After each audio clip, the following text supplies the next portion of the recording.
I watched an $80,000 electric car melt into a heap of plastic and singed metal right in front of my barn. And honestly, the terrifying part wasn't the fire itself.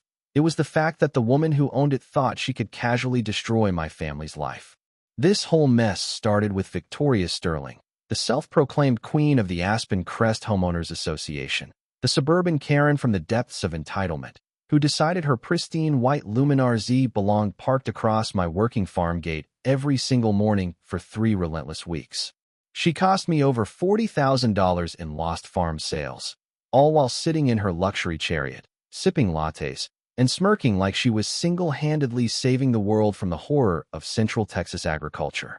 If you're watching this story about how I, a third-generation farmer, had to literally light a controlled brush fire to toast a rich lady's fancy imported car just to save my daughter's life, drop a comment and tell me where you're watching from.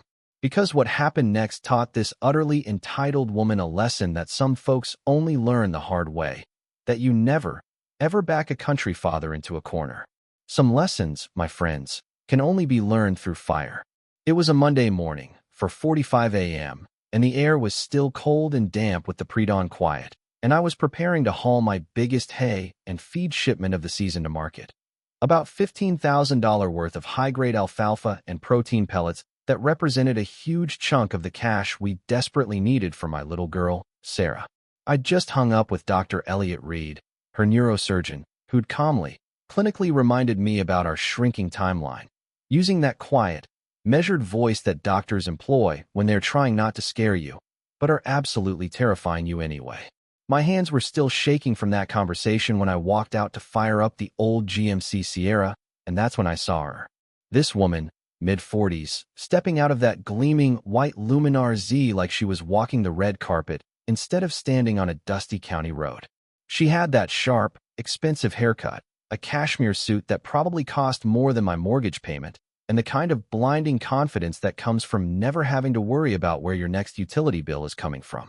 "Excuse me," she called out, marching toward me with a clipboard tucked firmly under her arm, looking for all the world like some kind of official government auditor. "I'm Victoria Sterling, chairwoman of the Aspen Crest Property Owners Association." She dismissed my prize-winning beef cattle, who were simply minding their own peaceful business, with a sharp, condescending wave of her hand. "These animals are producing an unbearable odor that is fundamentally disrupting the quality of life for our community. The machinery noise at these ungodly hours is preventing our residents from obtaining proper, restorative rest." I just stood there, my mind spinning, trying to process this surreal assault while this lady continued her rant about how my family's 3-generation Texas ranch, which predated her neighborhood by about 70 years, was somehow ruining her day. She didn't ask about my family's work, didn't show the slightest curiosity about why I might be up before dawn, busting my back to keep this place running. Just pure, unadulterated entitlement wrapped up in Italian leather shoes. The worst part wasn't her attitude, though. It was the timing, the surgical precision of her cruelty. $15,000 in product was sitting right there in the barn, already sold and scheduled for pickup by the wholesaler.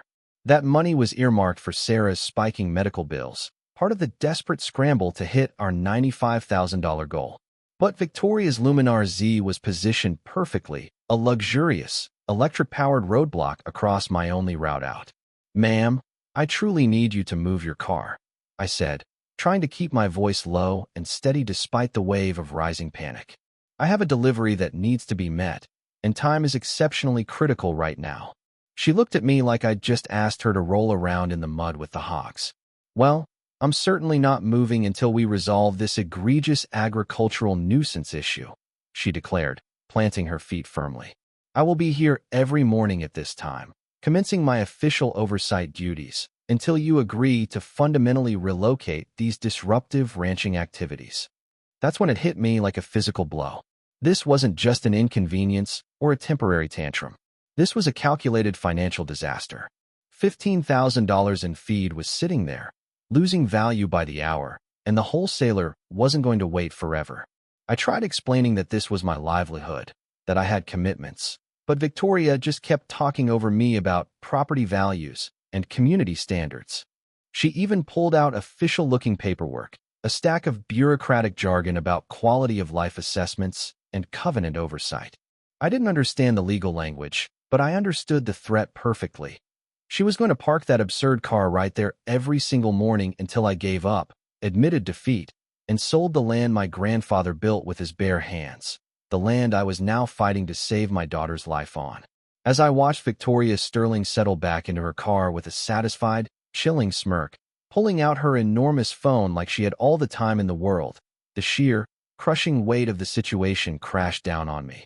Sarah was lying in a hospital bed 40 miles away, her fragile brain activity being monitored by a symphony of beeping machines.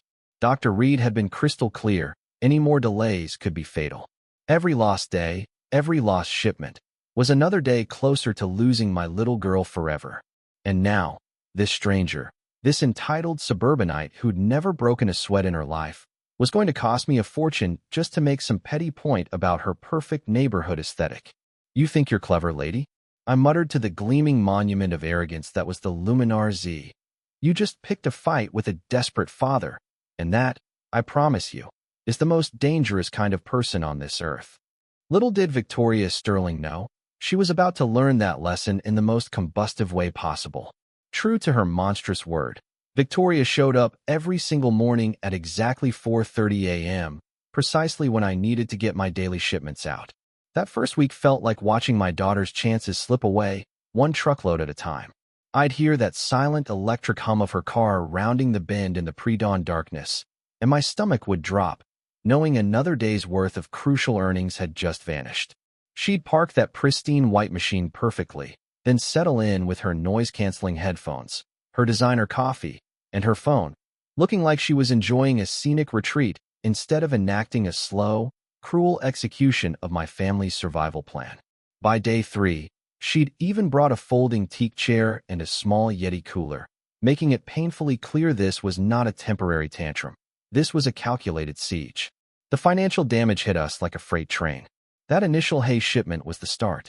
I lost $22,000 in sales that first week alone. My regular milk deliveries to 3 major Austin restaurants had to be canceled. My organic egg and vegetable CSA orders were forfeited when the produce spoiled in the barn. The timeline pressure was crushing. We were down to 3 weeks before Sarah's critical surgery deadline, and I was still $55,000 short. Every morning, I'd call Dr. Reed with another flimsy excuse, another apology, another desperate plea for more time. "Adam," he'd say, with that patient, firm tone of a man who understands human suffering but must adhere to medical reality. "Sarah's condition is deteriorating. The swelling in her temporal lobe is increasing. We cannot postpone this much longer without very serious, permanent risks."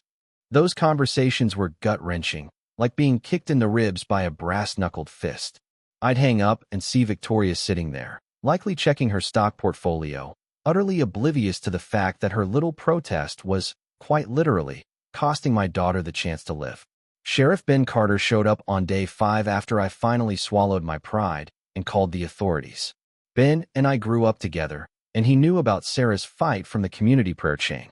"Adam, I wish I could help you truly," he said, taking off his hat and looking miserable. "But the law is complicated here.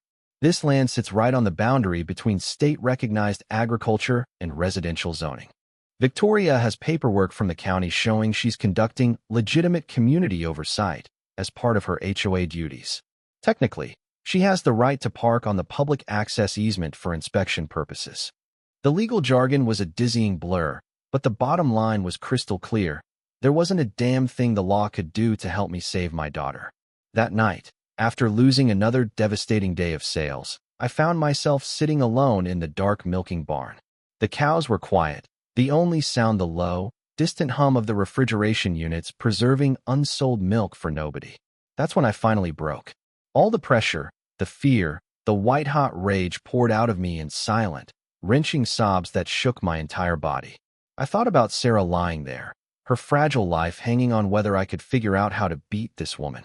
For the first time, I felt utterly, completely helpless. Later that evening, I drove to the hospital. Sarah was awake, a small, pale figure against the white sheets. "Daddy," she whispered, her voice weak, breaking my heart into a million pieces. Why do you look so worried? I forced a smile and squeezed her hand. Nothing's wrong, sweetheart. Daddy's just working hard to take care of you. But then she asked the question that nearly destroyed me. Daddy, am I going to die? The words hung in the sterile air like a curse. I fought the instinct to crumble, held her tiny hand gently, and promised her everything was going to be okay. But deep down, I knew if Victoria Sterling showed up one more time, I would have to stop playing by the rules. By the second week, I'd had enough of playing nice. If Victoria wanted to camp out next to my ranch every day, she was going to get a real, unfiltered education about the realities of agricultural life. If she wanted to complain about the sights, sounds, and smells of a working farm, she was about to get a full, high-definition immersion experience. The first part of my plan was perfectly legal and purely practical. I started my daily chores at 3:30 a.m. instead of 4:30. Victoria wanted to complain about machinery noise. She was about to get a front-row seat to the concert. I fired up the old Deere 4020 tractor, a diesel monster that rumbled like thunder, and spent an extra hour tilling the field right next to her parking spot, ensuring maximum acoustic impact. Then came the manure spreader, which I loaded with an extra generous helping of fresh cow patties. This was legitimate field maintenance. I had every right to fertilize my pasture.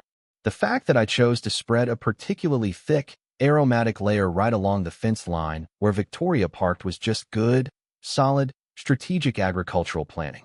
Within 3 days, Victoria's Luminar Z looked like it had been through a barnyard war zone. My free-ranging Rhode Island red chickens, all 30 of them, had discovered this shiny, warm, white object in their territory and decided it made an excellent new perch.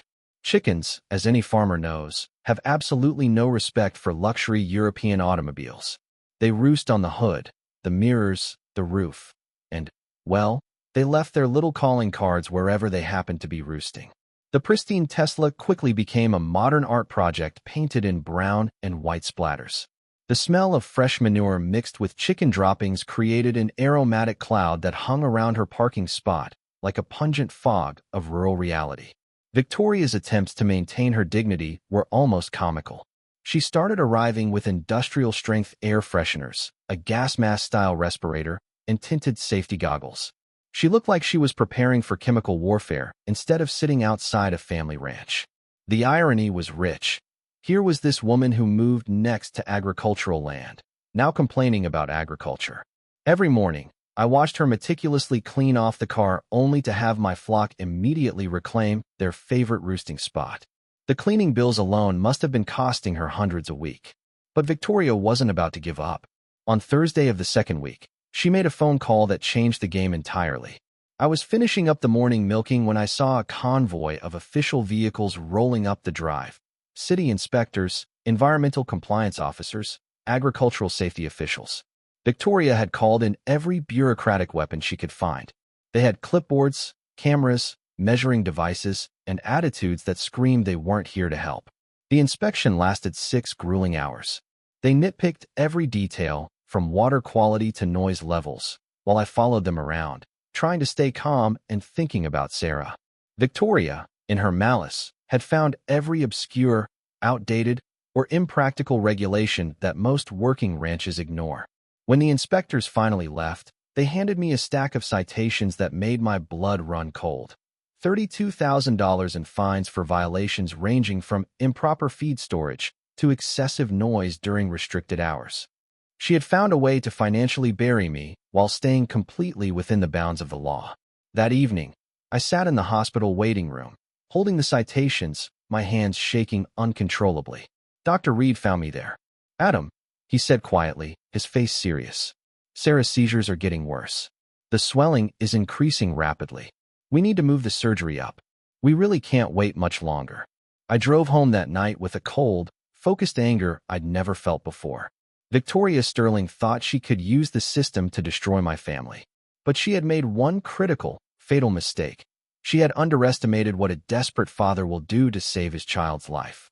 I had one card left to play, and it required everything I'd learned in 41 years of farming in Texas.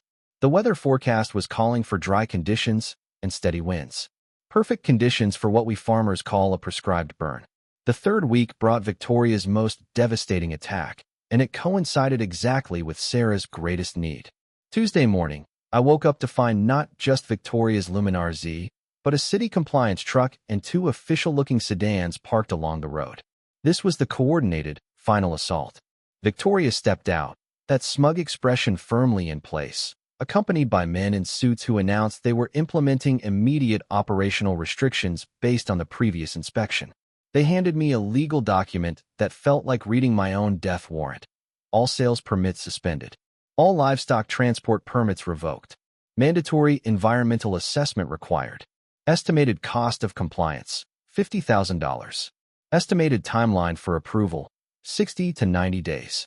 I stood there reading this bureaucratic nightmare while Victoria watched with sickening satisfaction, believing she had finally won. The cruelest timing came that same morning, an urgent call from Dr. Reed. "Adam, we need to talk immediately," she'd said, her voice strained. Sarah had another severe seizure. Her brain swelling is escalating faster than we anticipated. We need to schedule the surgery within 48 hours. 48 hours. After months of fighting, it came down to 2 days. Victoria had just made it legally impossible for me to earn a single penny to save my daughter's life. That night, I sat in Sarah's room, watching her sleep. Around midnight, she woke and looked at me with eyes that seemed far older than her 16 years. "Daddy," she whispered. "I'm scared." I took her hand, projecting a strength I didn't feel. "It's going to be okay, sweetheart. Daddy's going to take care of everything." But then she asked the question that shattered my composure. "Daddy, that lady with the white car, is she the reason you've been so worried?" I couldn't look at her. "Don't worry about any of that, baby girl," I choked out. "Daddy's going to fix it." I drove home, and something fundamental changed.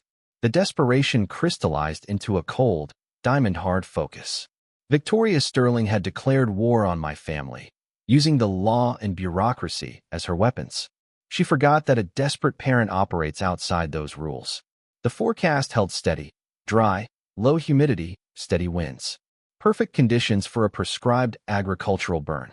I called my neighbor, Old Man Jebediah, a retired rancher who knew more about controlled burning than anyone. I explained the situation, and Jeb didn't blink. "Billy," he said, using my birth name, "that little girl has a lot of people praying for her. Whatever you need, son. We'll handle the paperwork for routine pasture maintenance. It's completely legal." I called Dr. Reed, and she gave me the miracle I hadn't asked for. "Adam, we're proceeding with surgery Monday morning, regardless of the money. The hospital has absorbed the costs, and we'll work out payment later. Your daughter's life is more important than paperwork." That conversation should have been a relief, but it only amplified my resolve. Victoria's actions had created this crisis, and she needed to understand the consequences. Monday morning, 3:30 a.m., my phone rang. It was the hospital. Sarah's vitals were unstable. Surgery was pushed up to this morning. I called Jebediah. "We need to move the timeline up, Jeb." "I'll be ready at 4:30, he said simply. "You take care of that little girl. I'll handle things on this end."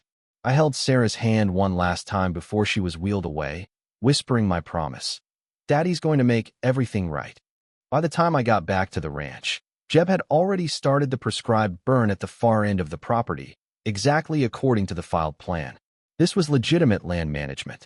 The fact that the fire line was moving toward the road where Victoria typically parked was simply a matter of proper wind calculation. At 4:30 a.m. sharp, Victoria's white Luminar Z came gliding down the road. She was tragically punctual in her dedication to misery. She parked in her usual spot, blocking the gate, and settled in with her coffee. From her vantage point, she could probably see the smoke, but prescribed burns are so common here, she didn't give it a second thought. The wind conditions were perfect, pushing the controlled fire slowly but inevitably toward the road. At 5:15, she finally noticed the smoke was getting thicker and closer. She stepped out, the first signs of concern on her face. By 5:30, the fire line was within 50 yards. She looked nervous. She jumped back in the car, trying to start the engine, but that's when she discovered the fatal flaw in her siege strategy. The car's battery was nearly dead from running the constant air conditioning and electronics during 3 weeks of extended parking. The dashboard flashed warnings. The car barely had enough power to turn over the electrics, let alone move. The fire line was now 30 yards away. She could feel the heat radiating through the glass. "Help!" she finally shrieked, her arrogant composure completely shattered. My car won't start.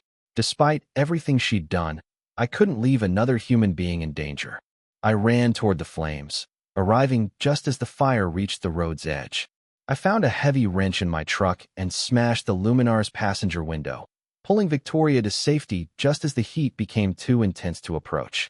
We stood 50 yards away, watching as the prescribed burn completed its natural course. The Luminar Z, stranded in the middle of a legal agricultural operation, became an unintended casualty of Victoria's own stubbornness. The flames licked at the car, turning pristine white into blistered, bubbling black. The custom interior caught fire, burning with an acrid, chemical smell. Victoria watched in stunned, tearful silence as her $80,000 symbol of superiority was reduced to a smoldering metal skeleton. "My car," she whispered, tears streaming down her soot-stained face. "My beautiful car." As the fire department arrived to monitor the final stages of our completely legal burn, Victoria turned to me, and for the first time, I saw her, the person, not the monster. Gone was the entitlement, replaced by a devastating, genuine remorse. "I didn't know," she said quietly. "I didn't know about your daughter." "Her name is Sarah," I said, pulling out my phone and showing her a picture of my beautiful girl before the swelling started. "She's 16, and she's in surgery right now because you made it legally impossible for me to save her life." Victoria stared at the photo, and I watched something fundamental shift in her eyes. It was like seeing someone wake up from a long, selfish nightmare. "Oh my God," she whispered. "What have I done?" 3 hours later, I arrived at Austin Medical Center, bracing myself for the worst news. Instead, Dr. Reed met me with cautious optimism. "Adam, I have unexpected news. The surgery went perfectly, and all of Sarah's expenses have been completely covered. Someone made a direct payment this morning." I was speechless. The same woman who had spent 3 weeks trying to destroy me had just saved my daughter's life. It took me hours to piece together the truth. Victoria had stayed at the scene. Jebediah, being a man of few words but strong conviction, had filled in the details about Sarah's condition and our race against time. According to Jeb, Victoria stood there, staring at the smoking remains of her car, while he explained how her harassment had nearly cost a little girl her life. She drove home in a taxi, but not before calling the hospital and arranging to pay Sarah's entire medical account in full using the $125,000 insurance settlement she received for the totaled Luminar. She chose to use the money intended for her next luxury vehicle to settle my family's debt. A few days later, while Sarah was recovering beautifully, Victoria showed up at my barn gate one last time. She was driving a modest Honda Civic now, and she approached my door with the hesitant manner of someone who knows they have a lot to apologize for. "Billy," she said, using my real name, "I owe you more than just an apology. I owe you an explanation. What I learned changed my entire understanding of our conflict." She had moved to Texas 2 years earlier after her husband died of a terrible brain cancer. Her obsession with controlling the environment, with maintaining perfect order in her suburban paradise, was her desperate way of dealing with the chaos and helplessness she felt watching the man she loved die. My farm, with its noise, its smells, and its glorious unpredictability, reminded her of everything she was trying to escape. When she learned about Sarah's brain injury, it forced her to confront the grief and anger she'd been carrying. She resigned from the HOA, got rid of the luxury car, and began advocating for policies that would protect agricultural operations. 6 months later, I watched Sarah running through the corn rows, healthy and strong. The spot where the Tesla burned has been replanted with sunflowers that Sarah chose herself. Victoria stops by occasionally, helping with chores, and has become an unexpected advocate for farmers in the local community. Sarah is now talking about becoming a neurosurgeon, inspired by the people who saved her life. As for me, I learned that sometimes justice doesn't come from courts or lawyers or even perfectly executed revenge plans. Sometimes it comes from showing mercy to someone who doesn't deserve it. And sometimes that mercy unlocks something in them that was buried under pain, fear, and anger. The greatest victory wasn't watching Victoria's expensive car burn up. It was watching my daughter graduate high school and watching Victoria find a way to live with herself again. Sometimes the best revenge is simply giving someone the opportunity to become the person they were always meant to be. If you enjoyed this story, please let it be a reminder that everyone you meet is fighting battles you know nothing about. The person who seems like your worst enemy might just be someone who's lost their way and desperately needs help finding the path back to who they really are. I want to know, what's the most absurd, ridiculous thing you've ever done to teach a Karen a lesson? Did it backfire? Was it worth it? Tell me your story in the comments below, and let's talk about the fine line between justice and vengeance.